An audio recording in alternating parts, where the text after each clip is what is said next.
The date is July 5th, 2026. East Rutherford, New Jersey. MetLife Stadium. The FIFA World Cup Round of 16. Brazil, the five-time champions, are facing Norway, a team no one expected to trouble them.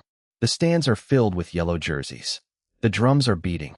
The samba rhythm is pulsing through the stadium. Brazil is the favorite. Brazil is supposed to win. And then, in the space of 90 minutes, everything falls apart. Erling Haaland scores twice. Brazil's World Cup dream is shattered. And as the final whistle blows, one man collapses to the turf. His body heaves with sobs. His teammates rush to console him, but he cannot be comforted.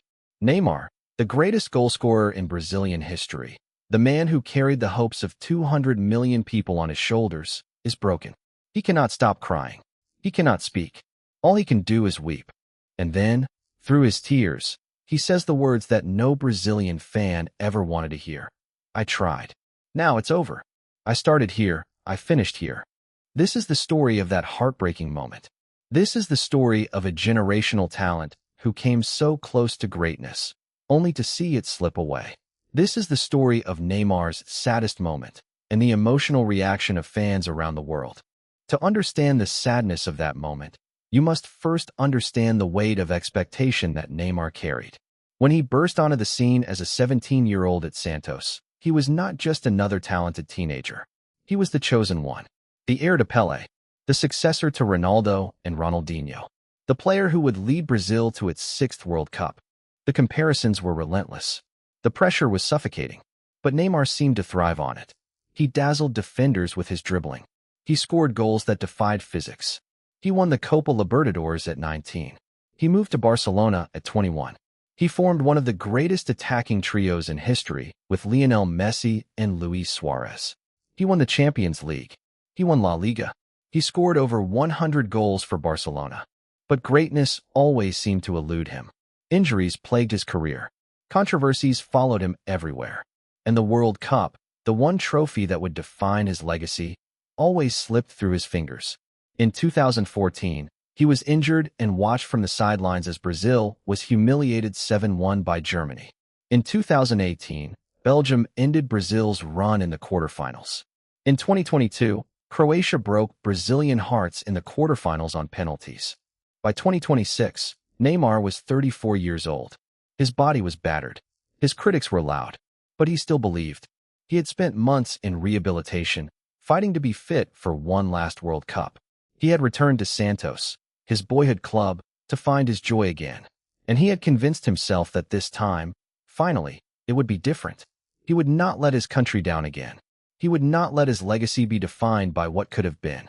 He would lift the trophy. He would become king. July 5th, 2026. MetLife Stadium. The World Cup Round of 16. Brazil versus Norway. On paper, it should have been a routine victory. Norway was a solid team, but Brazil was Brazil. The Selecao had the talent. They had the history. They had Neymar. The match started well for Brazil. They controlled possession. They created chances. But Norway's goalkeeper, Orjan Nyland, was in inspired form. He saved Bruno Guimaraes' first-half penalty. He denied Brazil time and time again. And then, in the second half, Erling Haaland struck. First one goal, then another. Norway was leading 2-0. The Brazilian fans fell silent. The drums stopped. The samba rhythm died. Brazil threw everything forward. They attacked desperately. And deep into stoppage time, they were awarded a penalty. It was controversial. It was their last chance. Neymar stepped up. The weight of 200 million people rested on his shoulders. He took a deep breath. He struck the ball, and it hit the back of the net. Brazil had hope. One more goal, and the match would be tied. One more miracle, and the dream would be alive. But it was too late. The final whistle blew. Norway had done it. The greatest upset of the tournament. Brazil was out. And then, the moment that broke the world's heart. Neymar sank to his knees on the pitch. He covered his face with his hands. His body shook with sobs. His teammates, including Rafinha, rushed to console him. But he could not be comforted. He had given everything. He had fought through injuries. He had battled through criticism. He had believed against all odds. And it still wasn't enough. The tears came not just from his eyes, but from his soul. This was the end, not just of a World Cup campaign, but of a dream. The images of Neymar crying on the pitch spread across the world like wildfire. Social media was flooded with the heartbreaking footage. One clip showed Neymar collapsing to his knees in prayer, his body racked with sobs. Another showed Rafinha embracing him, trying to hold him up as his legs gave way. The emotional scenes went viral, with millions of fans watching the pain of a man who had given everything for his country. The tears were not just about losing a football match. They were about a lifetime of sacrifice. They were about the injuries that had robbed him of his prime. They were about the criticism that had followed him everywhere. They were about the weight of a nation on his shoulders. And they were about the realization that, despite everything he had achieved, he would never be able to give Brazil the World Cup it so desperately craved. The reality of the situation was crushing. This was Neymar's final World Cup appearance. He had returned from the brink, defied the odds to be there, but it all ended in the most heartbreaking way possible. He had scored a consolation goal, but that goal could not alleviate the pain of another painful exit. The veteran forward had been left inconsolable. After the match, Neymar somehow found the strength to speak. He stood in front of the cameras, his eyes red and swollen, his voice trembling. And he said the words that no Brazilian fan ever wanted to hear. I tried. Now it's over. I started here, I finished here. He was referring to the stadium where he made his Brazil debut in 2010. It was a poetic, heartbreaking full-circle moment. He had begun his international career at MetLife Stadium. And now, 16 years later, he was ending it at the same place. The journey that had begun with so much promise had come to a devastating close. He continued, his voice cracking with emotion. I experienced a lot there, gave my blood and my life, and always fought and battled for the yellow jersey. But I don't think I want any more. The words were simple, but their weight was immeasurable. Neymar, the greatest goalscorer in Brazilian history, was walking away. The dream was over. The era was over. And the football world was left to mourn. Neymar's retirement announcement quickly became one of the biggest talking points online. Thousands of supporters shared emotional tributes, remembering the player who thrilled football fans with his creativity and skill for more than a decade. One fan wrote, "Tributes to Neymar. End of an era. The talent was never in doubt. Good run. History has your name carved in its annals." Another added, "Goodbye, Neymar. The streets will not forget." A third supporter summed up Neymar's career poignantly. A prince that never became a king. He actually did try. Many fans also thanked him for everything he gave Brazilian football. One emotional message read, "Thank you, Neymar, for all you offered the football world. Wish you're still around, but it's all good. Good luck, Ney. Football world will surely miss you." Another supporter admired how his journey came full circle, writing, "He ended right where he started. That's class and some professional doing. Thank you, Neymar." The tears weren't limited to the stadium. Across Brazil, fans wept openly. In Kerala, India, where football is more than just a sport, towering cutouts and flexboards of Neymar and other Brazilian stars had sprung up. Brazil's shocking exit left thousands of football-crazy fans heartbroken as they shared tearful videos and bid an emotional farewell to Neymar's international career. But not every reaction was kind. Some supporters felt his career never matched the expectations placed on him when he emerged as Brazil's next global superstar. One harsh comment read, "This guy has a terrible mentality. You will be 39 in 2030. Ronaldo is playing in his 6th World Cup at 41. Messi is doing the same at 39. Wasted talent." Another fan criticized his final appearance. "He was not supposed to go to this World Cup. Greedy clown. He came to this World Cup to announce his retirement, scored a PK consolation goal, and started mocking the keeper, only for him to leave in tears. Silly boy." A separate post added, "Finally, the hostage situation is officially over.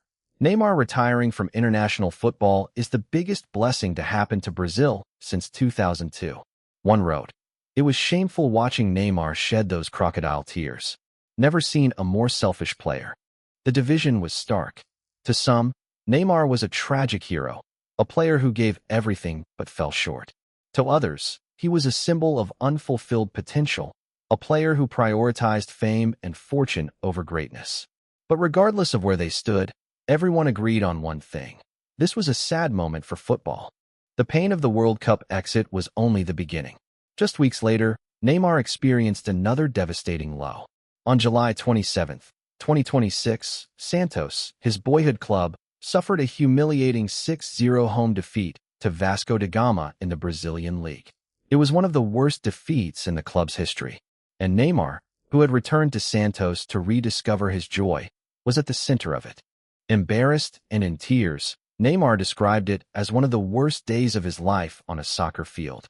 He left the field in tears, consoled by a backroom staff member.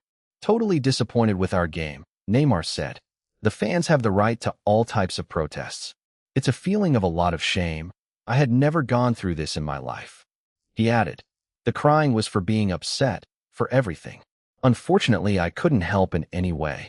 The defeat left Santos in 15th place in the 20-team Brazilian top flight, just 2 points above the relegation zone. The coach was fired. The fans were furious. And Neymar, once again, was left to face the criticism alone. It was a sad moment for a player who had once been the pride of Brazilian football. Now, he was struggling to stay relevant, struggling to stay fit, struggling to find his joy. The emotional pain was compounded by physical pain.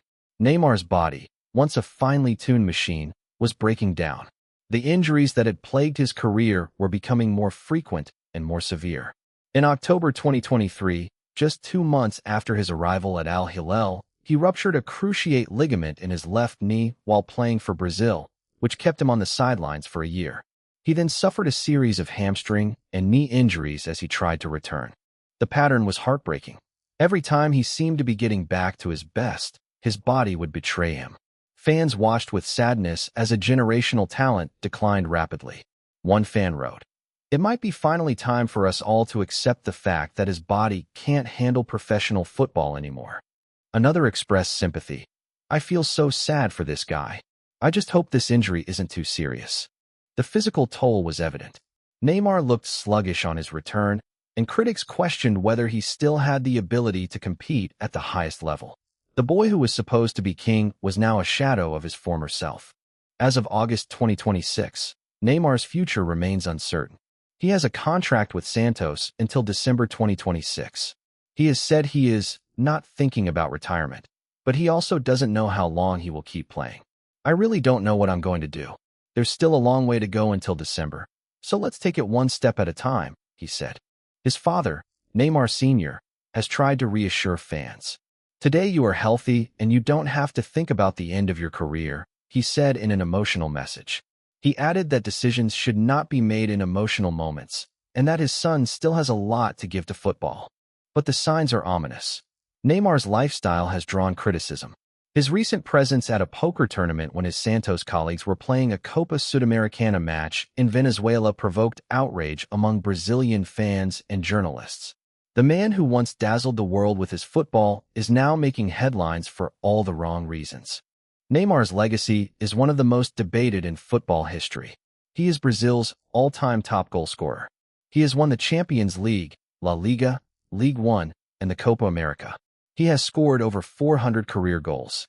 He has thrilled fans with his creativity, his skill, and his joy. But he never won the World Cup. And for Brazilian fans, that is the ultimate measure of greatness.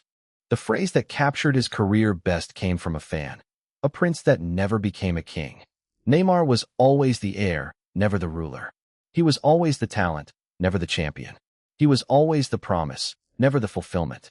The injuries, the controversies, the weight of expectation, they all conspired to prevent him from achieving his destiny. And yet, for all his shortcomings, Neymar gave everything he had. He fought through pain. He battled through criticism. He never stopped trying.